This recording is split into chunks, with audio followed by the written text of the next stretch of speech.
Welcome to New Possibilities. I speak truth to power without fear. So earlier I tried to record this a couple of times, but I had some technical difficulties. So I'm back here trying to do this again for a third time. So I hope that you all can bear with me. Hopefully people will tune in now. If you're not able to watch now, hopefully people will check it out on the playback. So this morning I was listening to Umar Johnson. He was on Sonetta TV's channel. They had a brief little talk with him. You know, he made some brief statements. He did a 2-minute statement to Sonetta TV about the ADOS movement. And what I want to do in this video is summarize some of the key points that he made and then provide my commentary dealing with those points. As you all know, I've done multiple videos about this ADOS movement. You all know my opinions about this movement by now. And if you don't, you're about to find out what my opinions are right now. So what I want to do is, I'll post a link in the description box so that you can watch the video for yourself. But right now, I'm just going to share my screen with you so you'll know the title of the video. And, I'm not going to play the video because I don't want to deal with any copyright issues. I don't even feel like disputing that stuff. So I'm just going to show you the image of the video so that you can watch it for yourself. So just bear with me a second. I'm going to pull it up right now. So that you all can at least see the video title. And I guess you can watch it on your own time. Again, the link will be in the description box. I'll put that in the description box after I finish this live stream. So let me share my screen right now.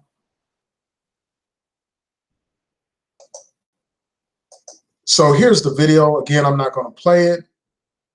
I will have a link for this in the description box so that you can watch it for yourself. But in this video, Dr. Umar Johnson lays out his critique of the ADOS movement. And this is really just an introduction. I'm sure that he probably has more detailed information or a detailed policy position with respect to this ADOS movement. And before I even get started, I want to let people know that you don't need to come here talking about how you disagree with Umar Johnson on a whole bunch of things and you think he's a fraud and all that kind of stuff, or come here talking about his school. You know, I've done videos on those subjects. Those subjects are not up for discussion right now. What we're talking about is this ADOS movement and his positions on that particular movement. Let's deal with the statements that he makes instead of dealing with, the problems that we have with this man, questions of credibility and all that. And I think that some of that stuff is legitimate, but now is not the time for that discussion. For those of you who are familiar with my channel, you know that I've done several videos on this channel and on my I Declare War channel, raising various questions about Umar Johnson. But that's not the issue right now. The issue is his position on this ADOS movement. As many people know, Umar Johnson espouses to be a Pan-Africanist. He calls himself the Prince of Pan-Africanism. So I knew that he would have issues with this ADOS movement. First of all, it's a movement that's openly hostile to Pan-Africanism. Yvette Carnell, who's one of the founders of this ADOS movement, did a whole video talking about how Pan-Africanism is dead. And I did a response video to that. So there was going to be a clash between these two ideologies just based on that. Now, Umar Johnson makes several points in this brief little 2-minute something long video. He talks about how the reparations movement overall is fragmented. Now, the reparations movement is separate and distinct from this ADOS movement. The ADOS movement is a movement within the movement for reparations. In fact, some people have even questioned whether or not it's an actual movement. But the ADOS movement has basically taken a lot of the rhetoric of Pan-Africanism and they basically hijacked it. And that's, a conversation that we'll have in a minute. But basically, this brother is talking about how the movement for reparations has been fragmented. where, for instance, you have African countries pushing for reparations. You have countries in the Caribbean pushing for reparations. You have other Africans in the diaspora pushing for reparations, Africans in America and Africans in Europe. And you have division. You don't have a cohesive, unified strategy or approach to reparations. And I think that that's a very valid point. Of course, you know, these different groups of people were subjected to oppression under different colonizers. For instance, you had the English, you had the French, you had all these other different people that participated in the enslavement of Black people, African people, you know, and the colonization of African people as well.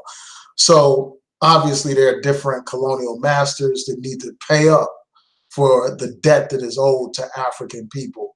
But African people need to have a common strategy and a common approach and a common agenda when it comes to the issue of reparations, instead of a every man for himself type of mentality. Because as long as we have that approach, we will always be in a weaker position. We need to have a unified approach, a unified strategy, and we need to work as a collective. I mean, the biggest analogy that can be drawn is the analogy of a hand. Like, a hand obviously has power when the fingers are working together, you know, and the fingers individually don't have much power, as you all know. But when the fingers are balled up in a fist, they had the power to knock somebody out. When the fingers work together, they have the power to save a life by grabbing a hand, literally lending a helping hand. So we need to have a collectivist mentality, a unified mentality. And that's one of the points that this brother points out. And I have to give him props for that. Now, he outlined some of his problems with this ADOS movement. The first problem that he notes is this: he talks about the issue of identity. And a lot of these things are things that I have already said. Again, you all know I've done multiple videos on this subject, going on and in depth, you know, stating my position. But he talked about this. He basically asked this question. He said, why are you so willing to call yourself a slave, but you don't want to call yourself an African? And I think that that's a profound question. It's like, why are you shaping your whole identity, your whole sense of self based on slavery? We're not just some descendants of slaves. Our history predates slavery. Our history is not just linked to the time that we have spent in America as captives, as victims of Jim Crow, you know, as victims of oppression. Our life and our history goes well beyond that. You know, our history existed before we encountered this white man. So why are we defining ourselves based on our encounters with this white man, based on being enslaved? Why not identify with who we are and where we come from? But see, this ADOS movement is reluctant to identify with Africa. You know, they have basically said that we're not African people, that we're separate and distinct from African people. You know, you have Yvette Carnell, for instance, who made like joking remarks about Africa, talking about she doesn't need to go to Wakanda. She doesn't need to wear a dashiki. She doesn't need to have a spear and ride a rhino and stuff like that. This is the rhetoric that has come from this woman's mouth. You know, so that's a profound question. It's like, why are you shaping your entire identity around being a slave? We were in people who were enslaved, not just some slaves. You know, so that's one thing that has to be pointed out. We had empires and kingdoms before we were enslaved by this American white man. We had a history before then. We had a culture. We had a language. We had customs. We had our own religions before we encountered this white man. So why are we defining ourselves by being some slaves and by, you know, identifying with the land of our oppression, calling ourselves American? Like, they deliberately took out the word African from our identity, but yet and still you have these so-called Black militants embracing what is essentially a Negro type of mentality, where your whole identity is shaped and defined by your encounters with the white man. And then your whole movement is based solely on begging this white man for reparations. And I know that we're entitled to reparations, but it's like their whole movement is based on pleading and, petitioning this government for some kind of reparations. And, I think that we need to be, obviously I support reparations. I've done multiple videos voicing my support for reparations well before this fad called the ADOS movement even emerged on the scene. I've been talking about reparations. I've been supporting reparations. But I think that the problem is, some of these people in this ADOS movement have like a beggar type of mentality, man. They basically have a hat in hand type of mentality.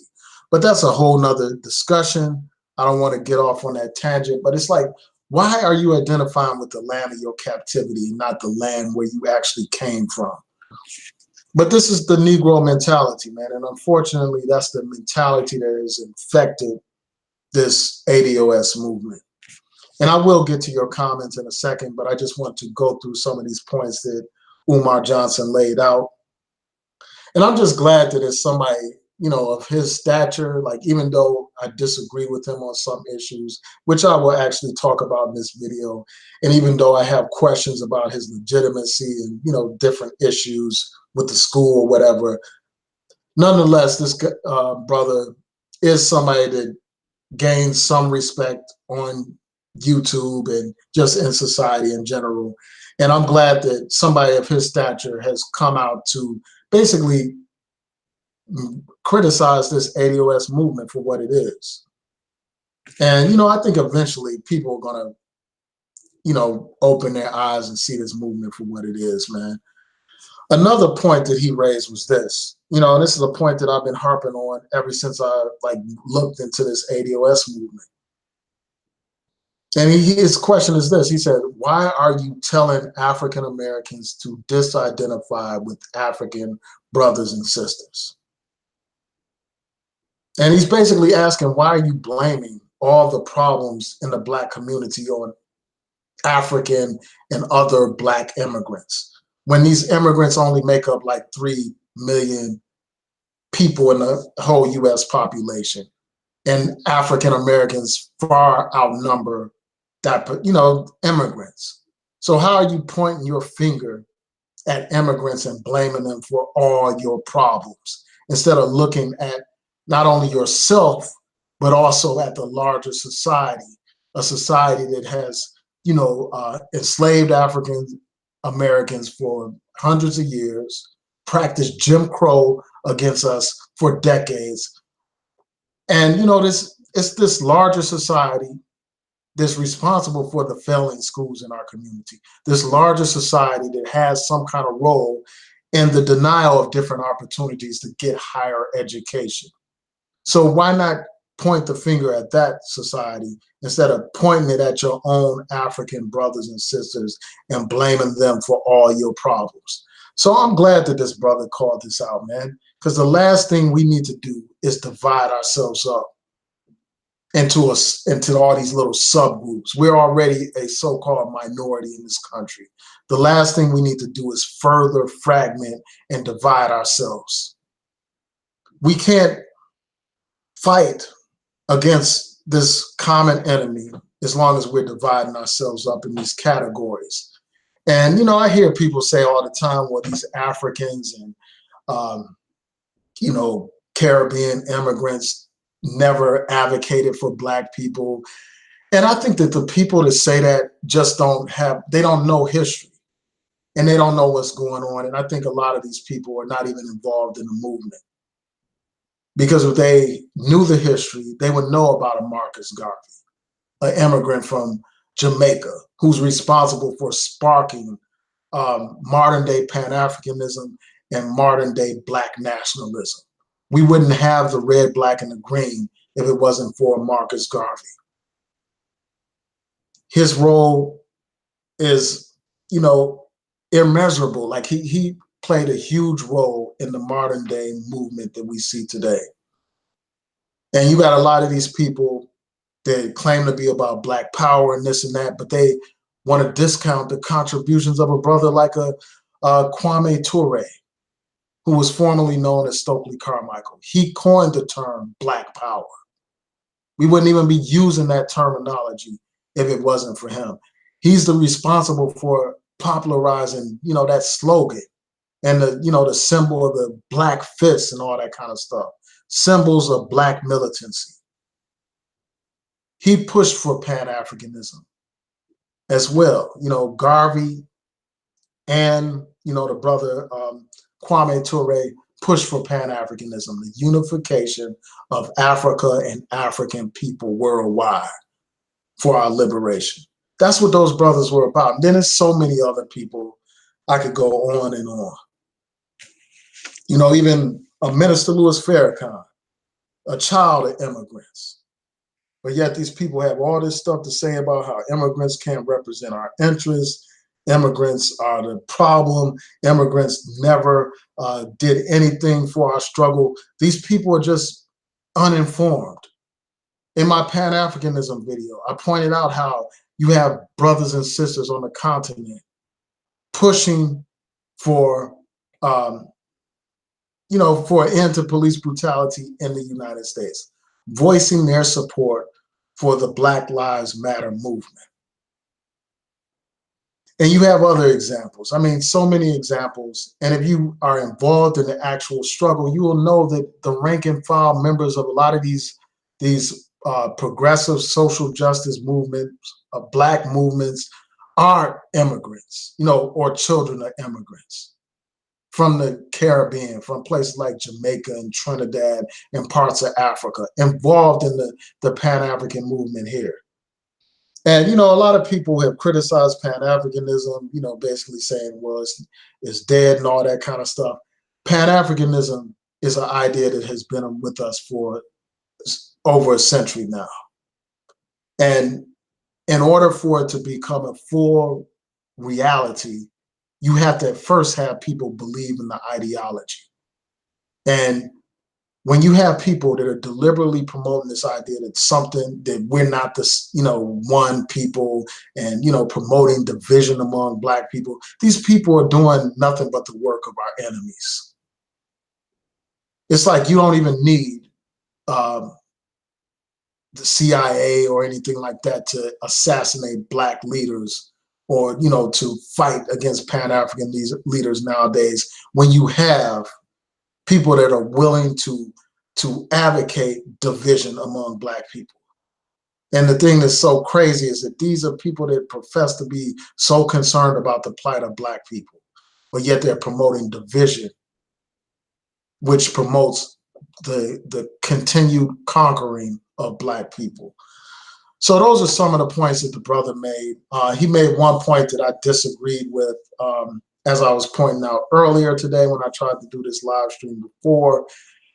And that's this, you know, basically he was saying, you know, the ADOS movement has all this criticism for Black immigrants, or they're attacking Black immigrants, but they say nothing about the LGBT movement or white women's movement or Mexican immigrants and stuff like that. And he basically said that these different groups are taking away from the civil rights struggle of African Americans. And I just think that that's a ridiculous statement. I don't agree with that at all.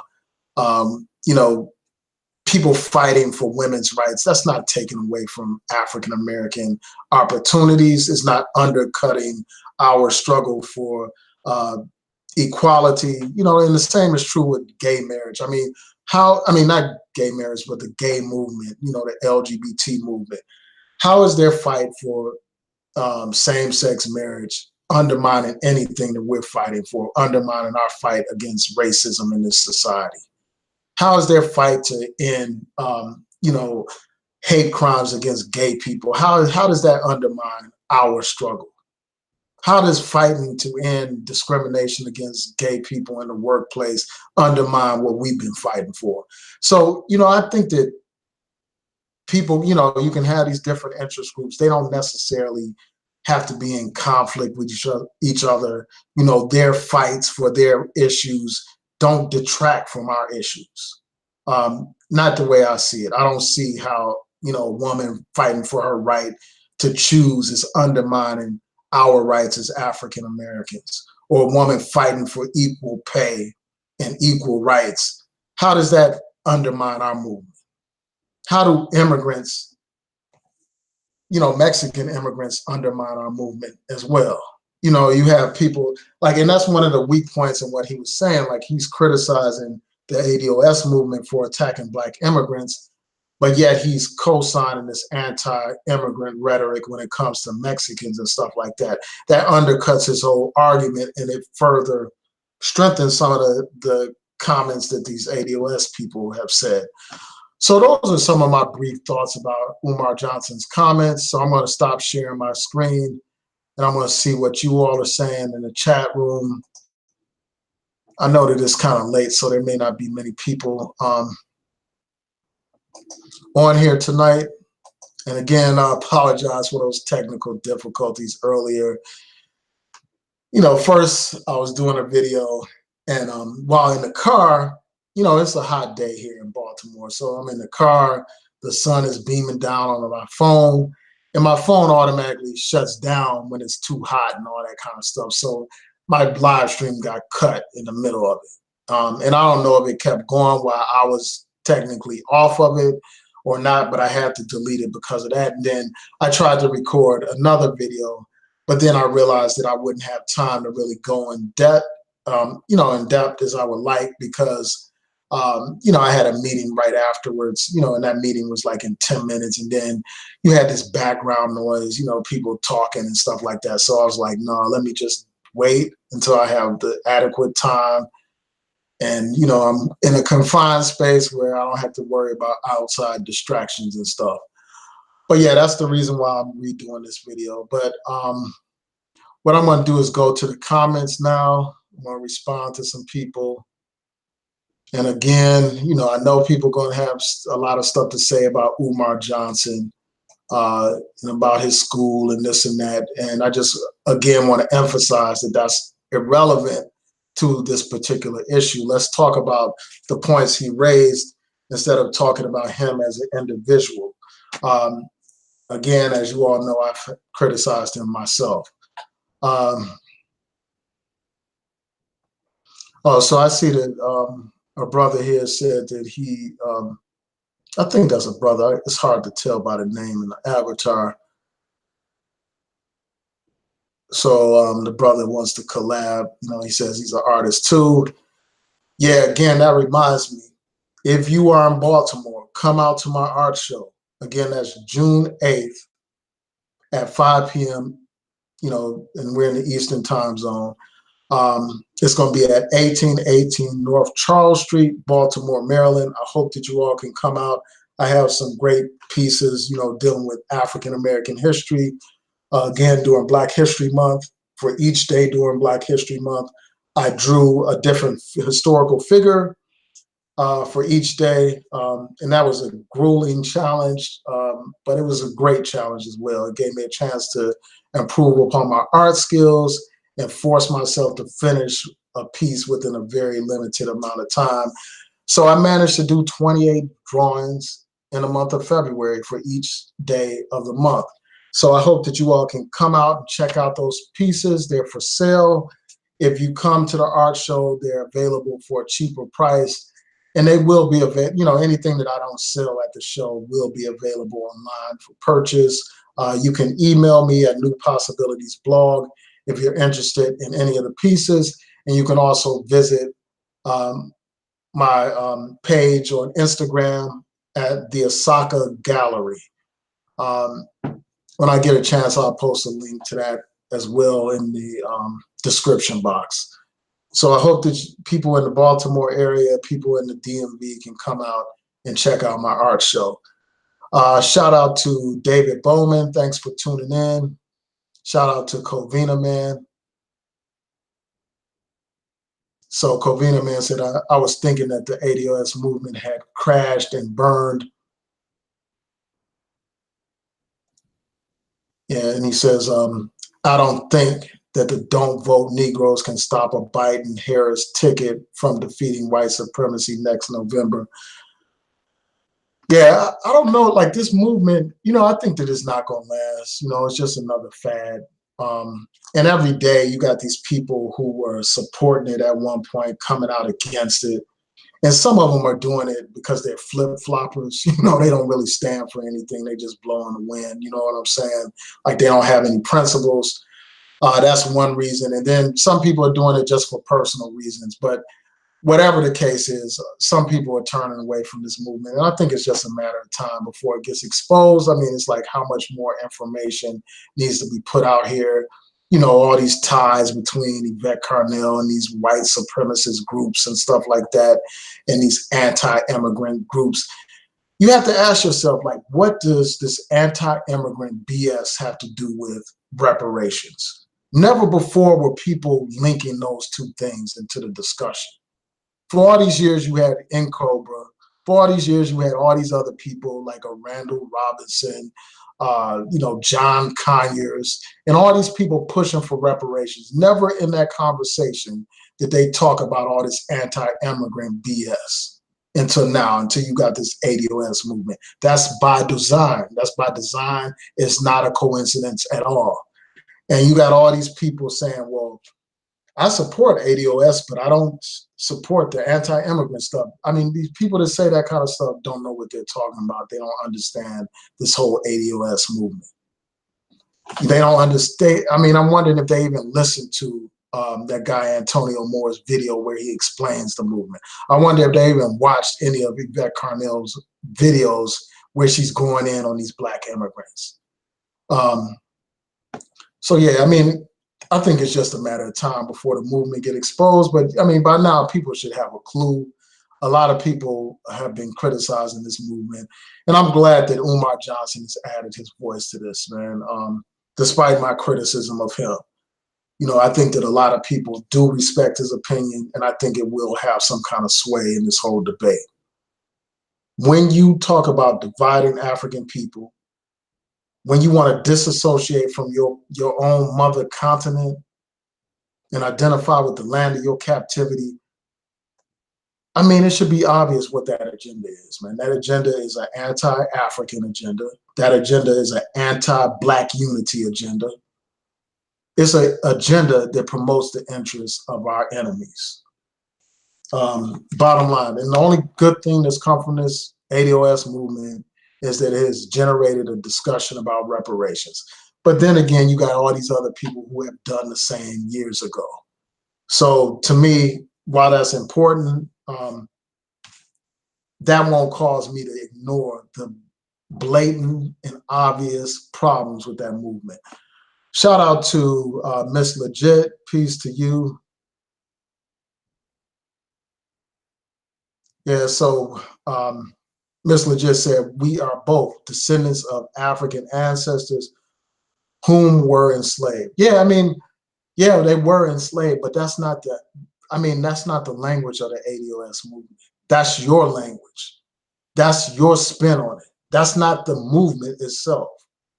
The movement negates Africa, period. Africa's not even mentioned, like in the whole name. It's ADOS, American Descendants of Slaves. And they talked about how we're not African. That's one of their biggest talking points. So it's like everybody tries to put their own little flavor on stuff, but that's not what the movement is. That's your interpretation.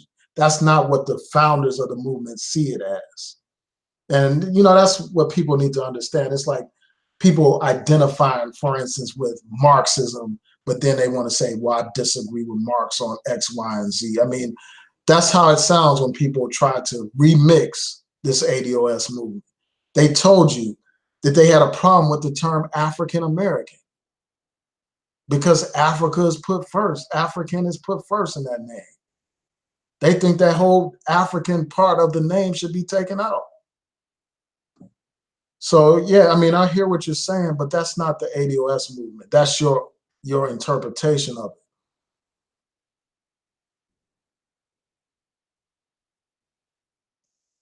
it. So Miss Legit said our history predates slavery, and that's what I've been saying, but we don't know much of it because of slavery. Yeah, I mean, that's true. I'm not denying that at all.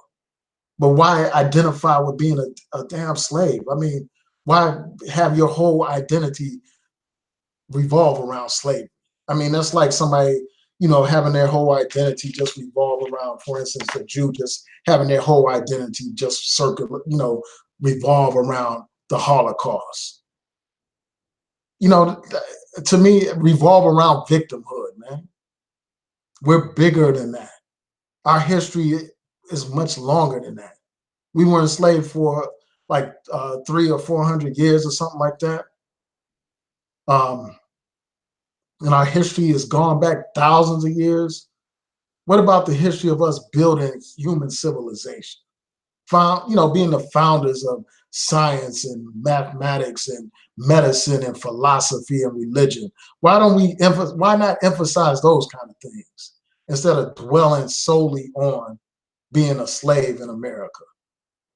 And I'm not saying at all that we should negate, our experience of slavery or Jim Crow. Of course not. You all know that I talk about those things regularly. But that's not our sole identity, and that's the problem that I have with the ADOS movement. That's one of the problems that I have with that movement.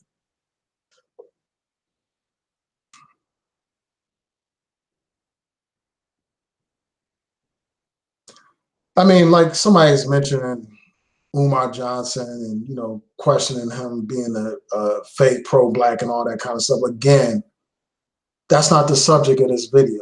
Again, I've done videos on that stuff. Let's talk about what he actually said, man. When you go into all that kind of stuff, all that is an ad hominem attack, man. Instead of dealing with the substance of what he had to say, you want to attack him as a person. Disprove some of the things that he was saying instead of trying to question his credibility. And I get why people question his credibility. I've done it myself, but let's deal with the substance of what he's talking about here instead of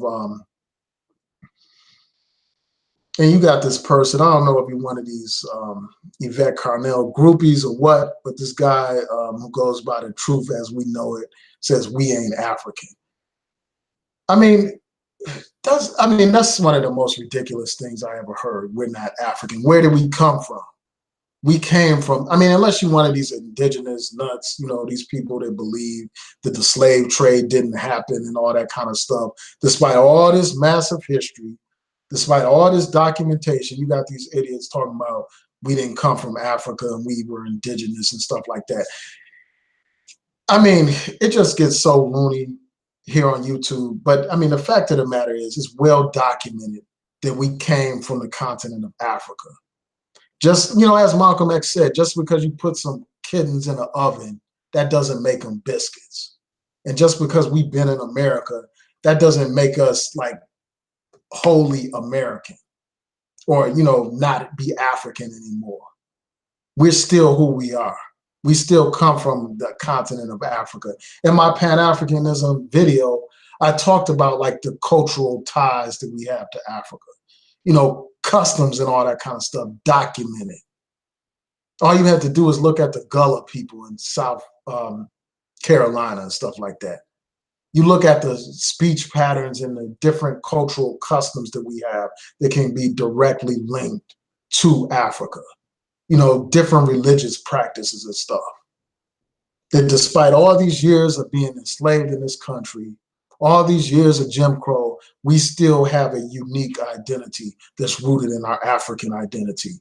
So, if you just, and then you look at the biological links. The DNA, our DNA is tied to Africa. Our bloodline is tied to Africa. Our history is tied to Africa. We are an African people, whether you want to be African or not. And I understand why people don't want to be African, because for so long, we have been brainwashed by this white man who taught us that Africa was the dark continent, who taught us that Africa contributed nothing to human civilization, who taught us that we were cannibals and savages and all that kind of stuff, taught us that Africa was some savage place. That's the reason why our people don't want to identify with Africa. That's why our people would rather be anything but African, because they have been thoroughly and completely brainwashed by this white man to think that Africa is ugly and horrible. And even to this day, when they talk about Africa, when they tell you stories in the news about Africa, when they show you images of Africa, it's always something negative. It's always war and famine and poverty and dilapidated buildings and all that kind of stuff. That's what they give you, so that you will have a negative perception of Africans, so that you will hate yourself. All those years of indoctrination, all those years of minstrel shows and minstrel images, and Africans as butt naked savages with bones in their nose. All of those images have sunk into your subconscious mind, that even the so-called militant doesn't want to be associated with Africa. They would rather be from a whole nother damn planet, as Umar Johnson pointed out, than to identify with being African. That's how delusional our people are. That's how thoroughly brainwashed our people are. That's how much self-hatred our people deal with.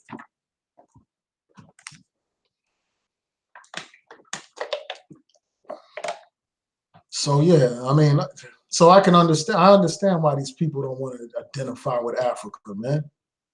They would rather call themselves, some Hebrews or something. They would rather call themselves some Asiatic person or something. Call themselves some alien or some indigenous person or some Native American. They would rather be anything but African. Because again, they don't have no knowledge of self. They've been thoroughly brainwashed by this white man. They would rather be American than African. They would rather identify with slavery than to identify with the homeland, the motherland of Africa. That's just how messed up our people are. Some of our people. And then you got this person on here talking about Stokely Carmichael was an interracial dater. I mean, where are you getting your information from? I mean, all these armchair revolutionaries here on YouTube, these people have no credibility at all. I mean, you got these people that hide behind these avatars. They ain't put in no day's work for this revolution or for the people or anything like that. And you got the nerve to criticize a Kwame Ture, somebody that was on the front lines facing the police dogs, facing the batons, facing the Klan, so that we can have basic human rights that we enjoy today, while you had a luxury to sit behind some computer talking trash about that legend. You done lost your damn mind. I mean, that's the utmost of ingratitude, man. And that's this generation, man. These slackers, slacktivists, that think that they're doing something by posting some comment on some YouTube video. That's not what activism looks like. These people talk all this trash, got the nerve to criticize his brother, Stokely Carmichael, aka Kwame Ture. Man, what's wrong with you, man? When you put in the kind of work that brother put in, then you can earn the right to criticize him. When you face the police dogs, when you're hit with a tear gas canister and stuff like that, when you go to jail so that people can have basic rights in this country, then you can have the standing to criticize this brother. But until then, you can shut the hell up. You're not worthy to criticize this brother. These people don't even have the balls to show their face on their YouTube channels, but yet they want to talk all this trash in the comment section. They want to criticize a legend. I mean, it just irks me to death to hear this kind of stuff, man. Talking about Kwame Ture.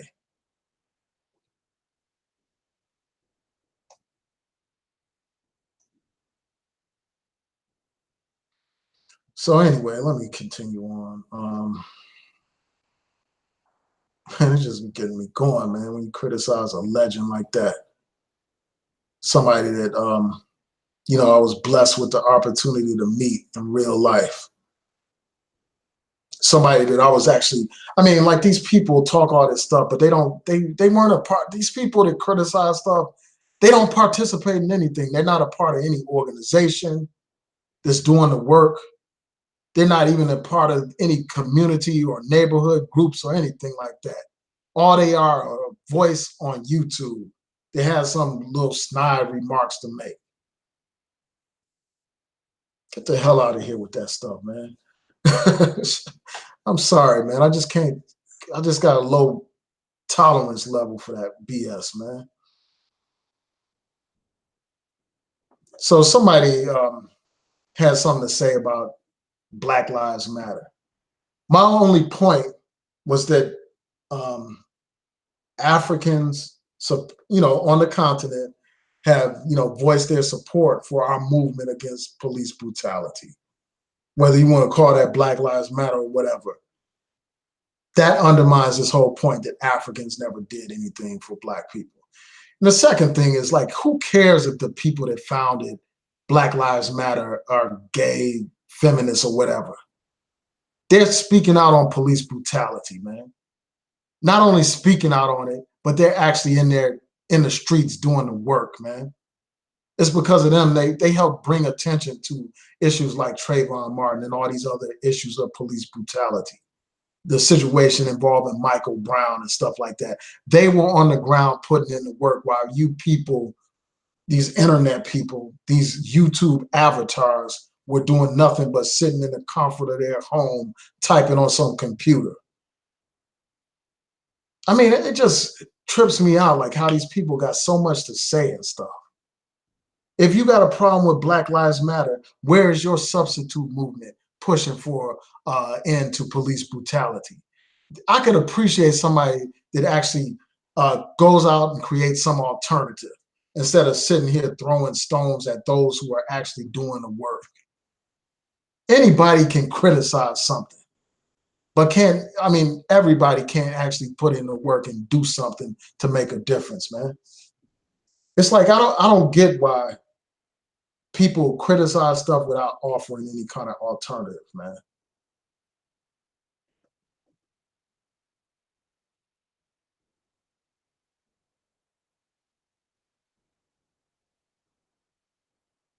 Yeah, so let me see.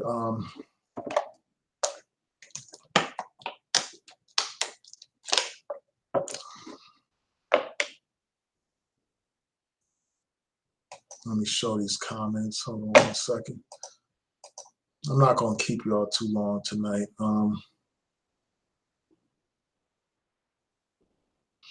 Yeah, and I'm not going to go into all that personal stuff about Yvette Carnell right now.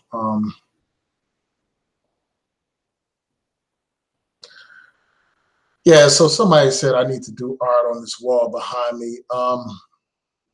I usually don't like images in my videos. Like, I may put some of my art up here later. I may do it or may not do it. I just don't like all those distractions in the background, man. It's about the content. That's what it's about. It's not about the decorations in the background. I mean,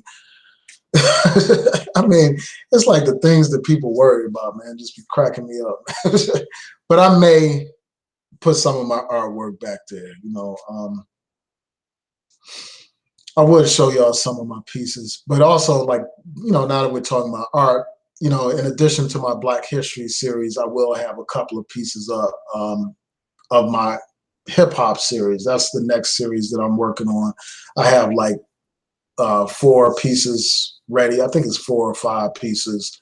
I'm probably going to add a couple of pieces. I want to try to get those in before the show. I want to do one of Tupac, and I'll probably do one of Drake. And there's a reason behind that. Like, I know that when you do popular, like, images and stuff like that, when it comes to art, it trends faster, and people are more tuned into your art and stuff because they're familiar with who you're drawing or who you're painting. So yeah, so I'll look out, so look out for that. Look out for that. If you're interested in seeing my art, again, follow me on Instagram at the Osaka Gallery. Yeah, so Henry asked if that's Van Gogh's Starry Night behind me. Yeah, that is Van Gogh's piece behind me. It's a print of that piece. I'm really into art, not just my own art, but like famous artists. Like, my favorite artist is Basquiat. I like Basquiat. Obviously Picasso, Jacob Lawrence is another one of my favorite artists. Van Gogh, Matisse. There's so many people. Pollock. It's a lot of different artists that I'm into. Um, that's a whole nother subject.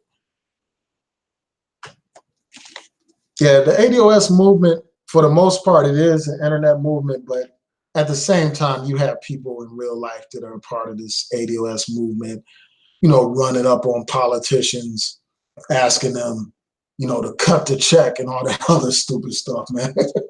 I mean, I could go on and on about that.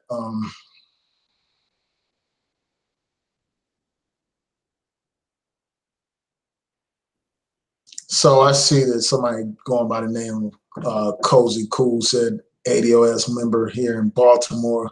We have 10 million followers by election and won't vote for Biden, Kamala, Cory Booker, nor Bernie. Well, who are you voting for? See, when I hear comments like that, I'm wondering, like, who are you people working for, man? Are you trying to help Donald Trump get reelected? I mean, and that's what it looks like to me, especially when you got this Yvette Carnell um, basically giving Donald Trump props on the low all the time while criticizing and going in on Democrats and stuff, like, going in on Obama. Like she really went in on Obama when he was in office, but she gives this Donald Trump all kinds of passes and all kinds of praises. The woman was going off so much so, she got so hyped up, as I've said before, that she actually put on a Donald Trump hat, one of those Make America Great Again hats. And after she was called out for that nonsense, she took the video down. And you got people trying to explain away that stuff. If that wasn't a pro-Trump video, why did you have to take it down? If there was nothing wrong with what you had to say in that video, why did you take it down? See, when I post a video, I stand by it. If I believe in what I'm saying, and I always do, I don't get on here saying something I don't believe in. I don't get on here saying something that I can't defend in front of anybody. So I stand behind what I put on here. So I'll post a video up, and I don't care how people feel about it, how many thumbs down you give me or whatever. I stand by my word. I don't take down my stuff because it's controversial or something like that. The only time I'll take something down, in the rare occasions where I take something down, is if it's some kind of technical difficulties and it doesn't meet my quality standards, or if there's an inaccuracy in the video. And even in that situation, what I'll do is try to edit out the inaccuracy. If I can't do that, then I'll take it down. But other than that, I stand by my content. And, if this woman truly believed what she said, if she truly believes that it wasn't pro-Trump rhetoric, then why not keep it up?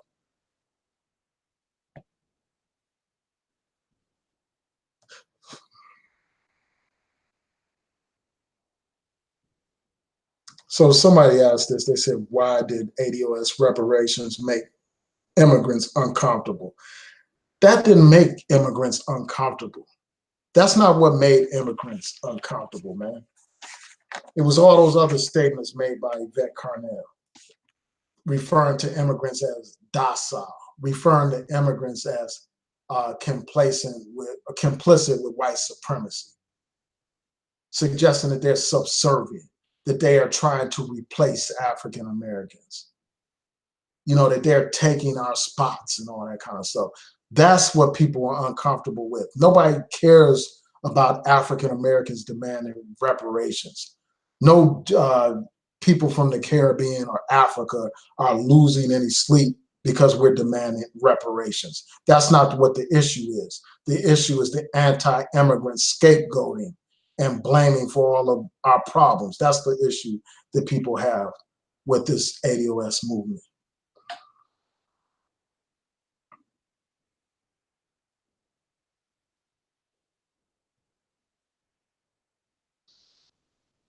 Yeah, so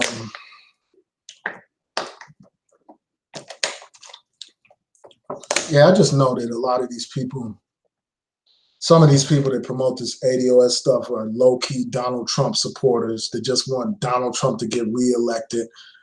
You got, this one clown who was saying, well, I'm just saying that Donald Trump was the only one to put forth an agenda for black people. I'm like, what election were you following? And then you got these people doing these hangouts talking about like, is Donald Trump, should black people vote for Donald Trump?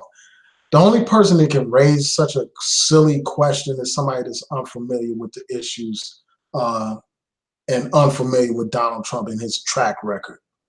Only somebody like that would raise that kind of question. That's almost like somebody asking, well, can Hitler do something good for the Jews or something like that?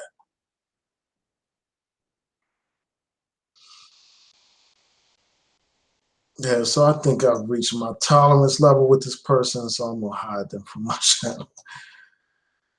Man, I'm just like, the thing is, man, I don't mind if people disagree with me. That's fine. They have every right to disagree. But when you get disrespectful, you out of here. This is my house. I don't tolerate disrespect in my house. You don't come in somebody's house putting your feet up on the table, putting your dirty feet on the couch or anything like that, like in that Dave Chappelle skit with Rick James. You don't come in my house like that. You come in my house like that, you get kicked out of my house. So yeah, that's what I'm, so come in here. I don't mind you disagree with me, but don't get disrespectful. So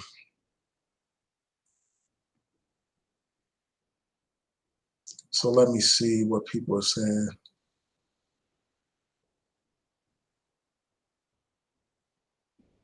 Yeah, and somebody said, our ancestors are African. Us as children are not. We weren't born in Africa. I mean, obviously you weren't born in Africa, but your identity is linked to Africa, man. Just like the Europeans in America, their identity is linked to Europe. That's why when you read their history books, they talk about all the great things Europeans did and this and that because they identify with Europe. That's why even today, when you watch the news and you hear all these stories about this, the so-called royal family and stuff like that, it's because these people identify with their mother country, their motherland of Europe. They identify with England. That's where these colonialists came from and stuff. But here we are, some people that want to disconnect from Africa. We want to cut the umbilical cord to Africa and stuff. I mean, our mindset is so backwards and so messed up, man. It's like you're more identifying with the land of your captivity than the land where you actually came from. It's like, like the slave, like when you look at Roots, for instance, as an example. Kunta Kinte, for instance, he knew where he came from. So he had the desire to be free. But that conditioned Negro, Fiddler, said, you in America now, and you a nigger and all that kind of stuff. And that's the mentality of these people that want to cut you off from Africa, want to say you're not African and stuff like that. They had that Negro mentality. They identify with the land of their oppression more than they identify with the land that they actually come from. We got all these ties to Africa, cultural ties, genetic ties, bloodline ties to Africa. But yet we want to cut that off and identify with this land, a land that enslaved us for hundreds of years, a land that Jim Crowed us for decades upon decades, a land that lynched us, raped us, kidnapped us, killed us, all this, burned us alive and all this stuff.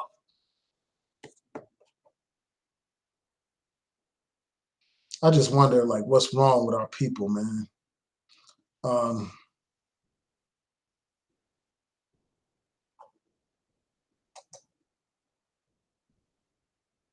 So Mac Hill said, who other than white supremacists would want modern day black people to identify themselves as slaves? Good question. And somebody said Umar is jealous, man. It's like, where are you getting this from? I mean, like, why would you say he's jealous? I mean, the man gets more, like, he's well known. You know, despite my disagreements with him or like questions about his legitimacy, the man is well known. He's in demand. You know, he's all over the country speaking on YouTube, even though he doesn't even have a YouTube channel.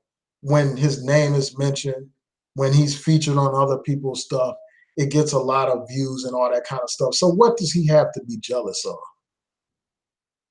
Really, I mean, what is he jealous of? He's featured in all these different movie, documentaries. What does he have to be jealous of?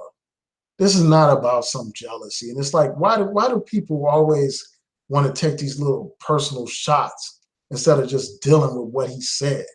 Like, instead of like challenging his statements and stuff.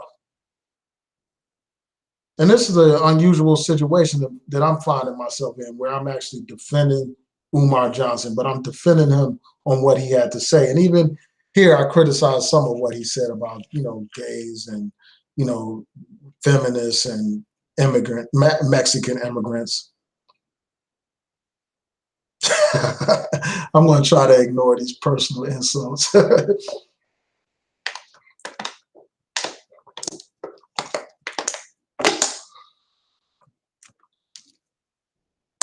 So Eric said, if you call yourself black and then you say you're not African, then you're a fool. Exactly, man.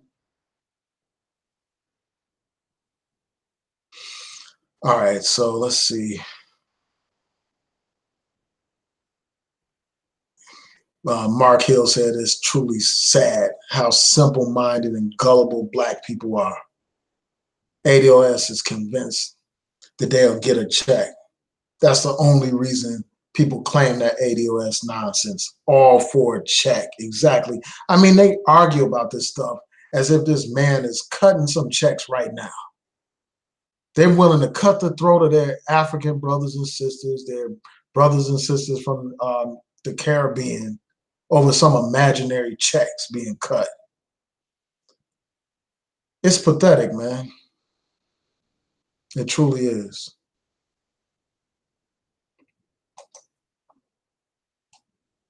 And it's like, it's just a shame that they have more faith and belief in this white man than they do in their own African brothers and sisters. They actually believe that their enemy for hundreds of years is all of a sudden going to turn over a new leaf and get them all these reparations.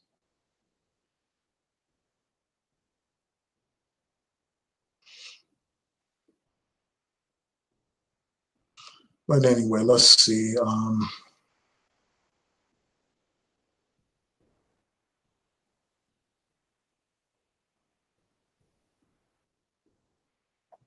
Mac Hill said we can't have a black agenda with the exclusion of Africans and people from the Caribbean.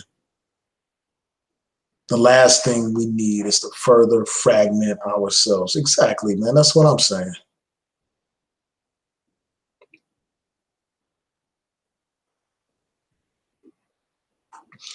All right, so I want to thank y'all for tuning in. I truly appreciate your support. And again, I have to commend Umar Johnson for actually speaking out on this issue. Like, he's one of the first prominent people that I'm aware of here on YouTube that's spoken out on this. Most of these other people just jump on the bandwagon, follow the herd mentality, just go with what's hot right now, because it's a trending topic. And it just shows you the lack of intellectual fortitude of a lot of people. It shows you the laziness, the intellectual laziness of so many people here on YouTube. They just go with what's hot, man. And I hear what people are saying, like Umar Johnson's not the best reference or whatever. And I understand why people say that, but he is somebody that some people respect and stuff here on YouTube. He is somebody whose name rings out, somebody that does get a lot of attention. And I'm glad that he used his voice to speak out on this issue. And I think it's just a matter of time before he goes into more depth on this issue. It's just a matter of time, man. Because you got some of these people that even want to attack Umar Johnson. You know, they want to say, well, you know, one of his relatives is from Cuba, so he's not ADOS. I mean, all this foolishness, man. And these same people want to turn around and claim a Nipsey Hussle and stuff, even though he's a child of an immigrant. So it's like they're all over the place intellectually, man.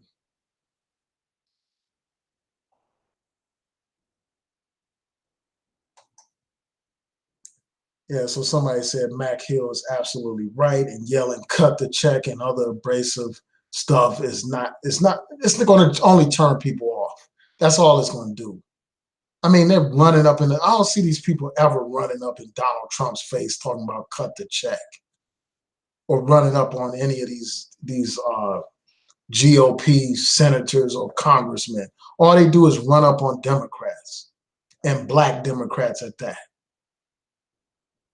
They don't have that same kind of energy or willingness to fight when it comes to this white man, but they're gonna run up on that brother talking about "cut the check" as if, you know, as if Clyburn is gonna get out some checkbook and just write some check to these fools. I'm trying to chill, man, but it's just so ridiculous, man.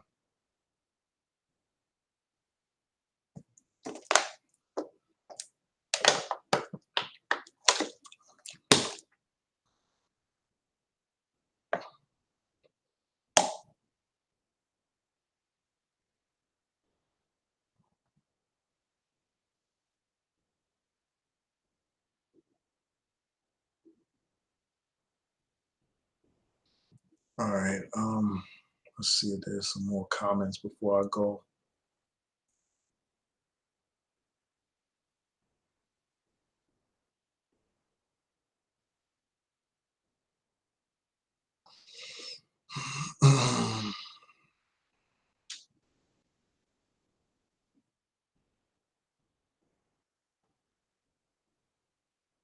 Just bear with me a second.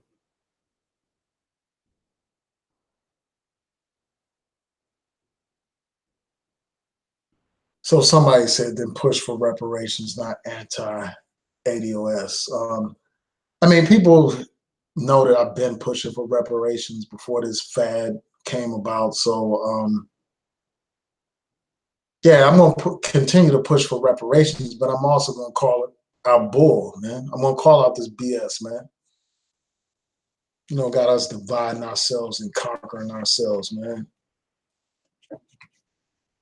I'm not just going to sit back and chill while that kind of stuff is going on, man. You know, a lot of these people, they're not familiar with movements, man. Because if they were, they would understand the importance of coalition. They would understand and have living examples of all these immigrants that are a part of the movement.